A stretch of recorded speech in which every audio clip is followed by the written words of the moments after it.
네, 성도님들 반갑습니다. 혹시 드라마 좋아하시나요? 드라마 보면은 자주 나오는 소재 중에 하나가 출생의 비밀입니다.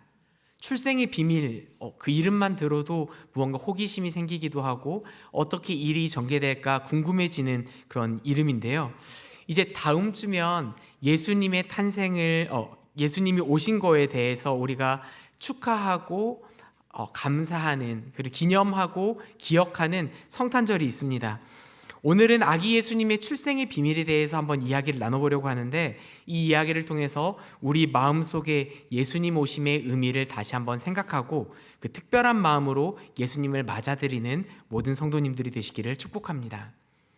네, 오늘 설교는 이사야 40장을 중심으로 진행하겠지만 그 전에 우리가 꼭 확인해야 될 본문이 하나 있습니다. 바로 이사야 6장인데요. 먼저 이사야 6장 8절 말씀을 제가 읽어보겠습니다. 내가 또 주의 목소리를 들으니 주께서 이르시되 내가 누구를 보내며 누가 우리를 위하여 갈꼬 하시니 그때 내가 이르되 내가 여기 있나이다 나를 보내소서 하였더니. 아멘. 이 말씀 많이 들어보지 않으셨나요? 찬양으로도 많이 인용되었습니다. 우리가 보통 선교사로 헌신할 때, 봉사자를 세우거나 결단을 촉구할 때 주님 내가 여기 있사오니 나를 보내소서, 이런 찬양을 많이 불렀던 것 같습니다. 그런데 오늘 이 6장 8절의 말씀의 핵심은 이사야의 그런 헌신, 이사야의 열심을 말하고 있지 않습니다. 핵심은 그 다음 구절에, 그 다음 내용에서 나오고 있는데요. 하나님은 이사야를 보내시면서 사람들이 좋아할 말을 하라고 하지 않으십니다. 회복을 약속하시는 메시지를 전하라고 말하지도 않으십니다. 9절과 10절 말씀입니다. 제가 읽어보겠습니다. 여호와께서 이르시되 가서 이 백성에게 이르기를 너희가 듣기는 들어도 깨닫지 못할 것이요 보기는 보아도 알지 못하리라 하여 이 백성의 마음을 둔하게 하며 그들의 귀가 막히고 그들의 눈이 감기게 하라. 아멘. 이것은 회개를 촉구하는 그 말씀이 아니라 이미 심판이 확정되었다라는 선언입니다. 이스라엘은 단순히 실수를 한 것도 아니었고요. 하나님의 말씀을 들으면서도 듣지 않고 하나님의 하시는 것들을 보면서도 보지 않는 그런 완고함 가운데 있었습니다.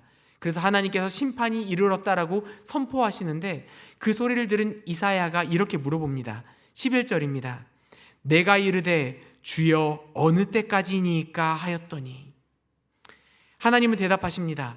성읍들은 황폐하여 주민이 없으며 여호와께서 사람들을 멀리 옮기셔서 이 땅 가운데 황폐한 곳이 많을 때까지니이다. 심판의 때가 언제까지냐고 물어보는 그 이사야의 말에 하나님께서는 황폐해질 때까지, 사람들이 유배갈 때까지라고 말을 하고 계십니다. 성도님들, 이사야 6장은 결국 이렇게 말합니다. 죄가 가볍지 않다. 심판이 피할 수 없다. 완고함은 결국 무너짐으로 끝나게 된다. 이게 이사야의 전반부 1장부터 39장까지의 그 내용들을 지배하는 분위기입니다. 그럼 여기서 질문을 할 수 있겠죠. 그럼 끝난 건가요? 하나님은 심판하시고 떠나신 건가요? 그럼 남아있던 하나님의 백성들은 어떻게 되는 건가요? 이 질문이야말로 바로 유배민들이 매일매일 올렸던 질문이었습니다. 예루살렘이 무너졌습니다. 성읍이 다 불타버렸습니다. 성전도 불탔고 자신이 믿었던 모든 신학이 흔들려 버렸습니다. 그들이 믿었던 것은 시온은 무너지지 않는다. 성전이 있는 곳은 안전하다. 다윗 왕조는 보호받는다. 라는 거였는데 모두 다 무너져 버렸습니다. 그래서 유배당한 그 사람들의 마음 가운데는 이런 유혹이 찾아옵니다. 여호와 하나님이 진짜 능력 있는 분이 맞는 걸까? 바벨론의 신이 더 강한 것은 아닌가? 우리가 믿는 하나님이 패배한 것은 아닌가? 고대 세계에서 전쟁은 사람과 사람의 전쟁이 아니었습니다. 이 사람이 믿고 있는 신과 이 사람이 믿고 있는 신들의 대결이었습니다. 그래서 사람들이 이 나라가 졌다라는 것은 그 나라의 신이 졌다라고 모두 다 판단하고 느꼈습니다. 유배민들은 믿음이 약해서만 흔들렸던 것이 아니라 현실이 너무 강해서, 절망이 너무나 현실적이어서 내가 믿고 있던 하나님이 무너져 버린 것 같아서 그들의 마음이 정말 나락 끝까지 내려간 것이었습니다. 그런데 성도님들, 하나님께서는 이렇게 심판을 선포하고 떠나셨지만 끝까지 침묵하지 않으시고 다시 이야기하십니다. 이사야 40장이 이렇게 시작하는데요, 40장 1절 말씀 우리 한번 같이 읽어보도록 하겠습니다. 읽겠습니다. 너희의 하나님이 이르시되 너희는 위로하라, 내 백성을 위로하라. 아멘. 성도님들, 이 말씀은 단순히 야 가서 좀 위로 좀 해줘, 제 힘들어하는데 따뜻한 말 좀 해줘 라고 말하는 게 아닙니다.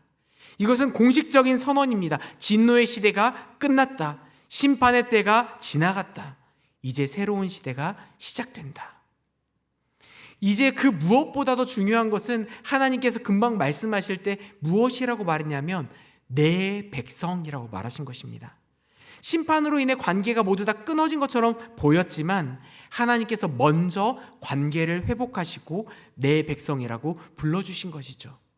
2절 말씀입니다. 그 노역의 때가 끝났고 그 죄악이 사함을 받았느니라. 죄가 가볍게 지나간 게 아니었습니다. 노역이 있었습니다. 유배당하는 시기가 있었습니다. 징계가 있었습니다. 그런데 그 많은 시련의 시기가 끝났다라고 선언하십니다. 여기서 우리가 기억해야 될 중요한 원리가 있습니다. 하나님은 죄를 대충 덮어주시는 분이 아니십니다. 죄의 대가를 반드시 치르게 하십니다. 죄의 무게를 알게 하시고 그 다음에 위로해 주시는 분이십니다. 우리는 가끔 이렇게 기도하죠. 하나님, 용서해 주세요. 빨리 이게 지나갈 수 있게 도와주세요. 하지만 하나님은 죄가 가볍게 용서되어서 죄를 더 짙게 만드는 분이 아니십니다. 제 어릴 적 이야기를 잠깐 들려드리려고 하는데요, 제가 습관적으로 자주 했던 그런 잘못된 행동들이 있었습니다. 그것 때문에 이제 아버지께서 저를 훈육하려고 이제 발바닥을 잡아서 발바닥에 매를 때리셨었는데요, 매를 때리려고 하시니까 이제 제가 아버지한테 이렇게 이야기했습니다. 아빠 잘못했어요. 2번 다시는 안 그럴게요. 다시는 안 그럴게요. 이 말의 뜻이 무엇이겠습니까? 나는 잘못된 것을 인정했으니까 때리지 말아달라. 내가 잘못했으니까, 죄를 인정하니까 더 이상 매를 맞고 싶지 않다라는 게 제 마음이었는데 저희 아버지께서는 이렇게 대답하셨습니다.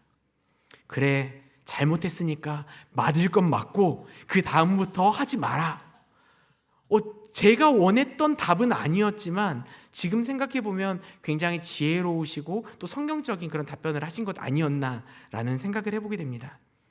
하나님께서는 백성들의 죄에 대해서 정말 심각하게 다루시고, 그래서 그 이후에 주시는 그 구원이, 그 위로가 더욱더 빛나게 만들어주시는 분이십니다. 그런데 성도님들, 죄 사함, 용서했다, 이것만으로 위로가 완성된다라고 말할 수 있을까요? 유배민들의 현실을 한번 생각해 봤으면 좋겠습니다. 죄가 용서받았다라고 합니다. 위로하라, 이제 심판의 시기가 끝났다, 위로했다라고 말하지만 지금 현실은 예루살렘이 무너졌고 우리는 포로고 앞으로의 미래가 하나도 보이지 않는 깜깜한 상황입니다. 진짜 위로는요, 용서의 말만이 아닙니다. 진짜 위로는 떠나가셨던 하나님께서 다시 돌아오시는 것입니다. 그래서 3절부터는 이렇게 말하고 있습니다. 우리 3절 말씀 한번 같이 읽어보겠습니다. 읽겠습니다. 외치는 자의 소리여 이르되 너희는 광야에서 여호와의 길을 예비하라, 사막에서 우리 하나님의 대로를 평탄하게 하라. 아멘. 이 말이 무엇입니까? 오늘 설교의 제목처럼 왕의 귀환입니다. 전쟁에서 승리한 왕이 되돌아올 때, 귀환할 때 백성들은 왕이 지나갈 길, 그 길을 닦아놓습니다. 중요한 인물이 올 때 우리가 레드카펫을 깔고 사람들을 지나갈 때 맞이하는 것처럼, 예수님께서 어린 나귀를 타고 예루살렘에 입성하실 때 사람들이 겉옷을 깔고 나뭇가지들을 길에 펴놓듯이 그분이 오는 길을 준비하는 것입니다. 왕의 뒤를 따라 유배당했던 사람들도 졸졸졸졸 따라올 수도 있겠지만 이 길은 유배당한 민족이 오는 길이 아니라 여호와가 오시는 길입니다. 우리의 하나님을 위한 대로라고 말하는 것처럼 주인공은 왕이신 하나님이라는 것이죠. 그래서 4절을 보면 자연 또한 굴복하며 왕이 오는 것들을 맞이하는 것을 볼 수 있습니다. 골짜기마다 도두어지며 산마다 낮아지며. 왜 그럴까요? 왕이 오시기 때문입니다. 왕이 오시는데 길이 울퉁불퉁할 수 없다라는 것입니다. 깊이 파여 있고 높은 산들이 있어서 왕이 가는 길을 막아낼 수 없다라는 것이죠.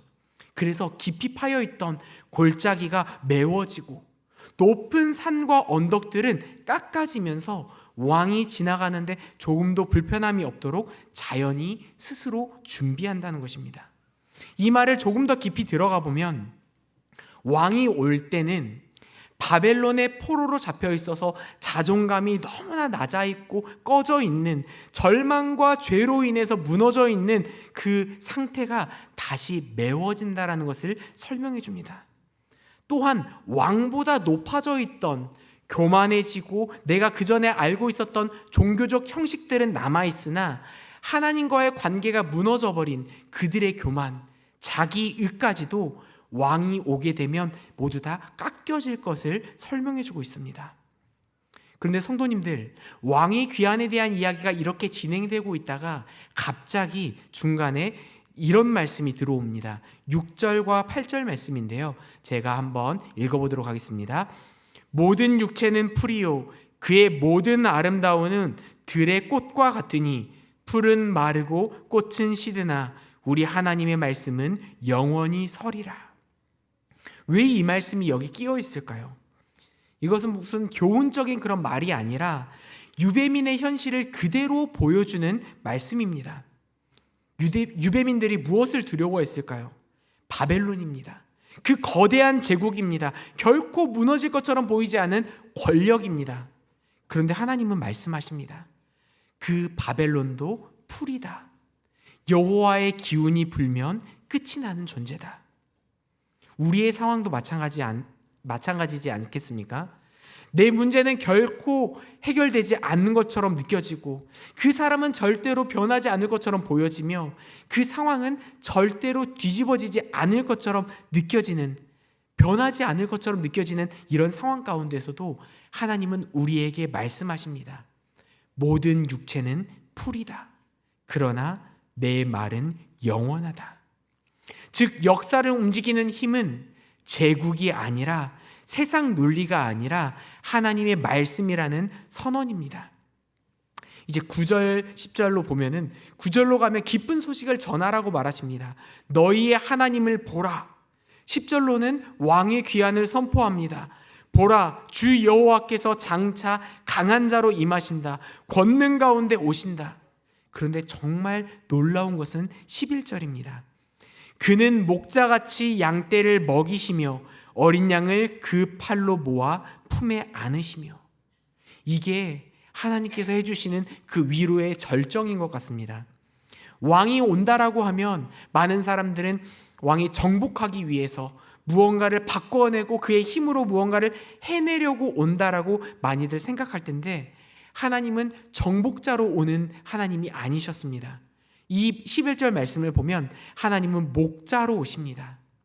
약한 양을 품에 안으시고 젖먹이는 어미를 조심히 인도하시고 연약한 자들을 세심하게 돌보십니다. 이게 하나님 나라의 통치 방식입니다. 성도님들, 성탄이 무엇입니까? 성탄은 단순히 아기 예수의 탄생이 아닙니다. 이사야 40장에서 말하고 있는, 기다리고 있던 왕의 귀환이 실제로 역사 속에서 임한 사건이 바로 성탄입니다. 예수님은 우리의 죄를 대신 해결하기 위해 오셨고, 우리를 품으시는 목자로 오셨고, 또 우리를 위해 죄의 대가를 대신 치르기 위해 오셨습니다. 죄의 대가가 반드시 이루어져야 된다는 것을 보여주는 원리를 하나님이 직접 이루신 게 성탄이었습니다. 우리가 치러야 되는 그 대가를 예수님이 치르셨고, 그분의 십자가는 우리의 죄가 얼마나 무거운지를 보여주며, 또한 하나님의 위로가 얼마나 깊은지를 보여주고 있습니다. 그리고 성탄이 첫 번째 왕의 귀환이라면 우리는 두 번째 왕의 귀환을 기다리고 있습니다. 예수님은 다시 오십니다. 그때는 성탄의 그 모습처럼 겸손한 아이로 오시지 않고 왕으로 오실 것입니다. 그렇다면 우리는 어떻게 왕이 오시는 것들을 준비해야 될까요? 본문은 이야기합니다. 여호와의 길을 예비하라. 이 말은 그가 오는 그 광야 가운데서 우리가 아스팔트 깔고 기다리라는 것이 아니라 왕이 오신다라는 그 사실을 믿고 그분이 맞이할 삶을 준비해야 된다는 것을 분명히 이야기하는 것입니다. 세상이 아무리 강해 보여도 모든 육체는 풀이다라는 그 말씀을 믿음으로 붙드는 삶, 내 삶이 절망스러워 보여도 하나님의 말씀은 영원히 선다라는 말씀을 붙드는 믿음, 그리고 왕이 오시면 목자처럼 우리를 품어주신다라는 확신, 그 믿음으로 우리는 오늘도 길을 예비하는 사람으로 살아야 될 줄로 믿습니다. 성탄을 그냥 친구, 주변 사람들의 생일을 축하해 주는 것처럼 룰루랄라 웃고 즐기고 끝내는 그런 성탄이 아니라 왜 예수님이 오셔야 했는지, 왜 왕이 귀환해야 했는지 그 의미를 붙들고 나아갔으면 좋겠습니다. 그리고 우리 마음에 소망을 새깁시다. 심판이 끝나는 날이 있다. 죄가 용서되는 날이 있다. 하나님께서 돌아오시는 그 날이 있다. 그리고 그 왕은 목자로서 오셔서 우리를 품어주신다. 그 믿음을 가지고 여호와의 길을 예비하는, 그리고 왕의 귀환을 기다리며 아름다운 소식을 전하고 주님의 오시는 것들을 준비하는 수지 예봉교회 모든 성도님들이 되시기를 이 말씀을 준비해 주신 예수님의 이름으로 축복합니다. 우리 함께 찬양하며 기도의 자리로 나아가도록 하겠습니다. 이 찬양의 가사가 오늘 말씀을 잘 요약해 주는 것 같습니다. 찬양의 가사처럼 주님이 오실 그날을 기다리며 예배하는 우리 모두가 되기를 진심으로 소망합니다. 같이 찬양하도록 하겠습니다. 주님 다시 오실 때까지 나는 주의 길을 가리라. 좁은 문 좁은 길 나의 십자가 지고 나의 가는 이 길 끝에서 나의 가는 이 길 끝에서 나는 주님을 보리라. 영광의 내 주님 나를 맞아주시리. 주님 다시 오실 때까지, 주님 다시 오실 때까지 나는 일어나 달려가리라. 주의 영광 온 땅 덮을 때 나는 일어나 노래하리. 내 사모하는 주님 온 세상 구주시라.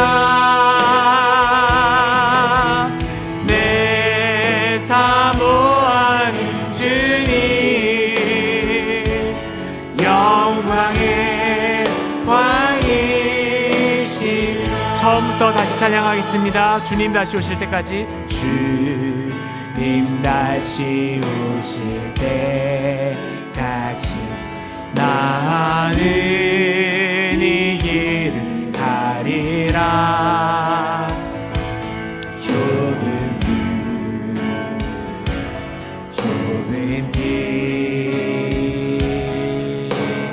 나의 십자가 지고 나의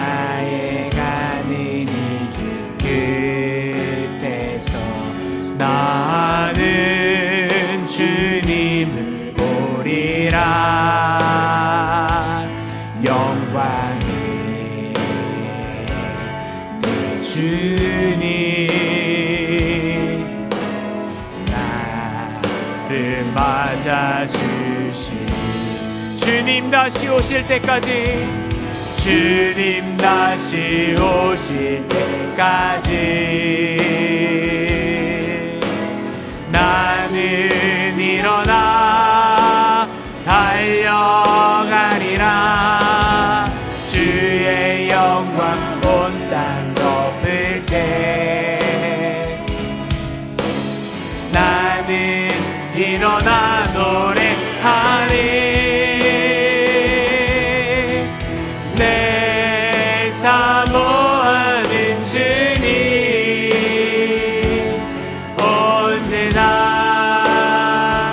굳으시라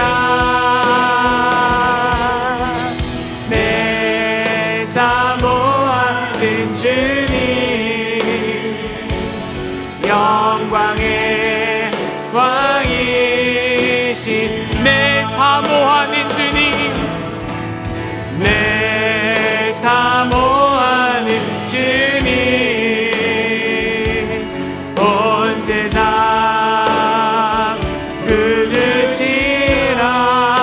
굳으시라 내 사모하는 주님 영광의 왕이 마라나타 마라나타 마라나타 아멘 주 예수여 오시옵소서 마라나타 마라나타 아멘 주 예수여 오시옵소서 우리 주님 다시 오실 우리 주님 다시 오실 길을 만들자 십자가를 들고 땅끝까지 우린 가리라 우리 주님 하늘 영광 온 땅 덮을 때 우린 땅끝에서 주를 맞으리 마라나타 마라나타 마라나타 아멘 주 예수여 오시옵소서 마라나타 마라나타 아멘 주 예수여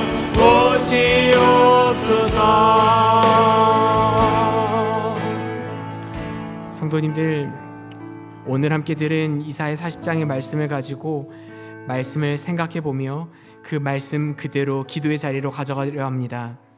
이사야 40장은 심판 이후의 이야기입니다. 무너진 이후의 이야기입니다. 아무것도 기대할 수 없다라고 느끼는 사람들에게 주어진 말씀입니다. 그 자리에서 하나님은 이렇게 말씀하십니다. 위로하라 내 백성을 위로하라 죄는 가볍지 않았고 징계는 실제였고 유배는 현실이었습니다. 하지만 하나님은 그 과정 이후에 여전히 내 백성이라고 부르십니다. 단지 용서만 선포하시는 것이 아니라 직접 오시겠다라고 선포하십니다. 세상은 강해 보이지만 풀과 같고 제국은 영원할 것처럼 보이지만 꽃같이 시들며 오직 하나님의 말씀만 영원히 섭니다. 이 말씀이 우리에게 요구하는 것은 무엇을 더 어떻게 해라 말하는 것이 아니라 우리가 어떻게 믿고 누구를 신뢰하며 나아갈 건지에 대한 질문을 하고 있습니다. 이 말씀을 붙들고 하나님 앞에 같이 기도하며 나아갔으면 좋겠습니다. 하나님, 우리 눈앞에 보이는 현실보다 하나님의 말씀을 더 붙들게 하여 주시옵소서. 세상의 강함이 아니라 왕의 귀환을 믿는 믿음으로 살아가게 하여 주시옵소서. 오늘 내 삶의 자리에서 여호와의 길을 예비하는 사람으로 살아갈 수 있게 하여 주시옵소서. 우리 이런 기도 제목으로 함께 같이 기도하기를 원합니다. 같이 기도하도록 하겠습니다. 사랑하는 하나님 아버지,